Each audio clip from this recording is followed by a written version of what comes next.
Now, I've lived in Portishead 41 years. I remember the first thing I remember when we moved here was seeing ships down the docks and hearing the squeal of the Deltic locos going along Harbour Road.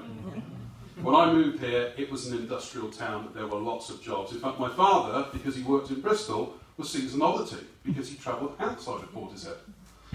Anyway, for the second time in a week, Portishead was gridlocked because of traffic incidents. Britain's biggest cul-de-sac ground to a halt. Why? Because as many of you here will know, residents at least, Portishead has been developed well beyond its infrastructure. Parents can't get kids into schools, people can't get GP appointments, traffic brings this town to a stop. We simply cannot cope with more. Now, I have to say, in the last few weeks, we've had Nigel Asston wringing his hands about having to follow government guidelines for more building. We've had Councillor Pasley saying, regrettably, he had to pass more planning applications. Both of them are out canvassing for the very government that is forcing them to do these things. So I'm afraid the excuse of I'm just following orders rings a little bit hollow. And tonight, no doubt, we're going to get some forced, cheery PR that the town can take more houses, can absorb more traffic, have the promise of the railway dangled in front of us in the hope that we all fall for this sham again. North Somerset Times said tonight that there will be a discussion about Old Mill Road. Discussion is pushing it. We, residents, don't get to discuss anything.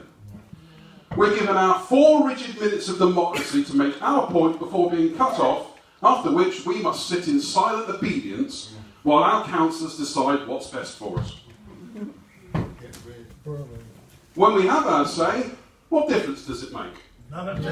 If you complain about something, you get councillors telling the press, I heard few complaints. Or then convening secret meetings to complain that a gobby minority of residents are somehow preventing them from sharing the good news about all the splendid things they've done for this town. And while I commend those councillors who marched last weekend to protest about Old Mill Road, I feel that this belated show of public empathy may not be enough to stave off electoral oblivion when you look at the decisions that have taken place at meetings here regarding development in this town.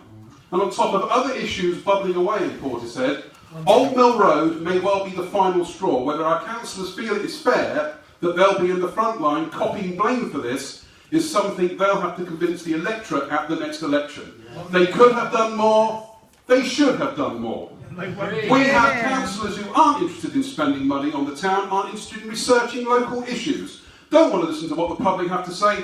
Frankly, if all they're doing is keeping a seat warm, we could get some hot water bottles from Poundland. They'll do a better job. I'm minded of the Genesis song, Supper's Ready, where Peter Gabriel sings, Narcissus has turned to a flower. Frankly, that should be the new motto of this town council, as it embodies the 2 things that seem to preoccupy some of its members the most: flowers and narcissism. It's not a case anymore that this town council needs to change. It needs to go. It is not fit for purpose. Old Mill Road proves that.